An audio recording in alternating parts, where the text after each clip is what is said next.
What's up, guys? Welcome back to our third installment of our top fives for the country of Russia. So the first two, we did a top 5 things you must see in St. Petersburg, the top 5 things you must see in Moscow. Make sure you go check those out if you haven't already, and you can learn all about what the best things are to see in those two cities. Next, we have the Golden Ring. So the Golden Ring is a very famous area in Russia, and a lot of tourists tend to visit this area because you can go see all these amazing little towns that are just outside of Russia. Just outside of Moscow. You can access them by train. You can take a private car as well. I don't think you can fly into them, so those are kind of your main options. Or you can take a cruise on the Volga River. So this is our top 5 cities to visit in the Golden Ring. Not necessarily in order because they all have very different offerings, but 2 in particular are our must see. Number 5, Plyos.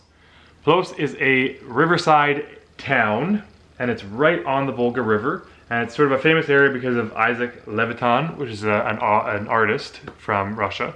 And so his house is there, and you can do a little bit of touring, learning about the history of the art there. But it's a very cute little town. We were there at I think it was their yearly anniversary, the city's anniversary or something. So it was a little bit crazier, a little bit more people all over the place. But they have all these little cafes that line the water, and there's people playing music and little shops, and obviously some historical sites as well. But it was just a very cool, quaint area to be. The hotel we stayed in was right on the water as well, which is really relaxing because you can just basically chill right out, and it just feels like you're in. It reminds us of in Canada. Katie's family has a Katie's family has a cottage on the Ottawa River, and it reminded us so much of that. So it was like felt like a second home for us, and it was just so relaxing and so cool, so different from the hecticness of the rest of the country and some of the major cities. Number 4 is Kostroma. Kostroma was really cool because they have, again, it's a massive city, but a lot of history there and a lot of really cool sites. Kostroma is located by the Volga and Kostroma rivers, and you can see things like the Ipatiev Monastery. Apologies on butchering some of the words, doing our best, which is a very, very cool monastery. A lot of really, really cool sites in there. And it's on the way from Plyos. You can go from Plyos to Kostroma, and it's kind of on the way towards Yaroslavl. So it's a nice sort of midway stop point. They have some really great hotels, really great restaurants. We went to a canteen for lunch one day. Their guide took us to, and that was awesome. We were eating with like locals. We would have never found this place. So it was really, really cool. Just a fun place to kind of go and check out between some of the different cities. Number 3, Vladimir.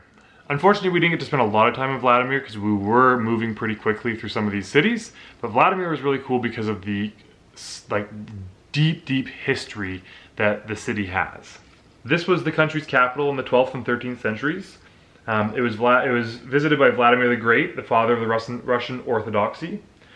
And it has the beautiful Dormatian Cathedral, the St. Demetrius Cathedral, and then also the Golden Gate. So there's a lot of history there. Again, we've got a video all about Vladimir, which you can check out for more. But there's a lot of really cool history there, and a very cool city to visit. Even if you're doing just a partial day there, you could stay there overnight as well. Lots of little cool shops, main street where you can go shopping. Obviously try the local food and whatnot there. But it's also easily done as a part of it, like a half-day sort of visit to tour the town. One of the main reasons Vladimir is high on our list too is because there's so much history there. It's a really, really cool area because of the history that it brings for the country overall. So make sure you check the video that we have on it because we talked a little bit more about the history there. But it's just really cool how the impact it had and all the different pieces from the city itself. Number 2, our second favorite, was Suzdal. And the reason Suzdal was our second favorite was because we were there during the Cucumber Festival, which was so very cool because there was like pickles and cucumbers everywhere, like big giant cutouts and stuffed pickles and stuffed cucumbers and tons of people selling things, and there's a market, and it was so cool. But the town itself or city is so small and quaint. You just feel like you're kind of in that like countryside, real Russian town. Like you're not surrounded by tourists. Well, you may be, but you don't feel like you're surrounded by tourists. You feel like you're somewhere where there's a little more of that real living, which is really cool to kind of see. Obviously, it's a tourist town. There's probably a lot of tourist money there, and it had a big importance in the history of the country. But just a very, very cool place to be. Suzdal is one of the oldest Russian towns, so it was dated back as early as 999 to 1024. I'm sure there's some people here that have some information on the dates, but that's roughly what we got for the dates on that. And in the 12th century, it was the capital of the principality, with Moscow just being a settlement nearby. So you can just see how important it was compared to Moscow at the time, which now obviously Moscow being a massive important city in the country. It's tiny too, so the population was only 10,000 people, is only 10,000 people, but when we were there for the Cucumber Festival, it brings like another like 15,000 people in to watch, to come and see the Cucumber Festival, and there's artists playing and selling things and cooking food, and so very cool. And the hotel we were staying at too is a very historical hotel, and there's all these like wooden cottages you can rent out, and so it's a really cool place to stay. And the number one is Yaroslavl. Again, I hope I don't butcher some of these names. I apologize if I am. Yaroslavl is a very cool city. It's really big. There's a lot to it, and a lot of things you can do there. You could probably spend a good couple nights there. We unfortunately only had one night, so we basically had like a equivalent of a full day there. Not nearly enough time to see the whole city. We would love to return, but there's just so many cool things to see in the old town, and then even in the new town if you want to go shopping and explore and see other sites, or go see, you know, a sporting event or something. There's just so much to do in the city. Also fun, the coat of arms is a bear with holding like this sort of axe sort of symbol, and that's because legend says Yaroslavl the Wise killed the bear before founding the city. And it ended up being the coat of arms. So you'll see a bit of different variations, but you'll see everywhere you go when you're there, you'll see them selling t-shirts and this and that, and it'll be the bear with his little axe in different variations. Really funny too, because everyone always talks about how there's bears walking in the street in Russia, which could not be farther from the truth. I've seen more bears in Canada, just, you know, driving up through mountainous areas, like, or in forested areas around where Yaroslavl would be, kind of thing, than we saw ever. We never saw a single one in Russia. So there'll be a video coming up soon about our impressions before and after, and also some of those sort of things that people think about Russia, whether or not that's true or not. So we got some cool videos coming up on that. But it's just funny that it's a coat of arms and it's a bear, because everyone talks about how there's bears everywhere in Russia, and we never saw a single bear. Some of the sites you can see, the Church of Elijah the Prophet, which is amazing. It's on this big square, and it was starting to rain when we got there, so it was quite empty, which was really amazing. We got some awesome pictures. The Dormition Cathedral, which was rebuilt. Apparently not a lot of people visit it because it was rebuilt, but it is really beautiful. It's a super cool looking church, cathedral. And there's all these little sites all around there where you can take pictures, and they've got a little amusement park, and then you can see the two rivers that are coming together. Just absolutely beautiful there.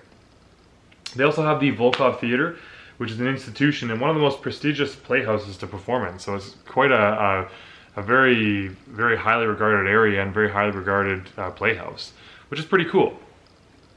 So you could easily spend a couple days in the city of Yaroslavl. Highly recommend you spend at least 2 nights there, so you can get that sort of day and a half time frame to be able to explore. You could spend more time though, or if you wanted to, you can do a Volga cruise, and you could just cruise through all these different places along the Volga River, which is a very nice way to see things as well. But you probably don't get quite enough time in the cities, as again the same way as we did even. Also, honorable mention, Rostov Veliky. This is one of the oldest towns in all of Russia, dating back to 862, I believe. Again, if we have any of these dates wrong, I'm sure we'll have some people commenting below to giving us more information. But it is one of the oldest cities in all of our oldest towns in all of the country, which is really cool just to see that sort of super long history that it has. So that's a 6th one that you could visit. You could put that in there for one of the other ones. They're all pretty close. If you spend, you know, 1 extra day, you could probably visit 2 more towns. We spent 5 nights, I believe, driving through the Golden Ring, seeing different towns everywhere. and staying overnight in every single one of them. And that was really cool, just being able to sort of explore and get a little bit of a good feel for a different area rather than just the major cities, because we also visited St. Petersburg, Moscow, and Kazan. So that wraps up our top 5 cities to visit in the Golden Ring, or I should say 6, because we added in that one other one. You can pick from that list there. Our 2 must-sees are Suzdal and Yaroslavl, and then also Vladimir for the history. But Kostroma, Plyos, those are both very, very cool cities.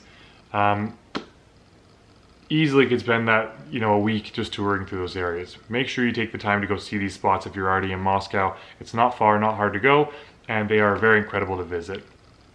Let us know in the comments below if you think that we missed anyone, or if there's somewhere that we really need to add to this list. We have got lots more awesome content coming, so we will see you guys in the next one.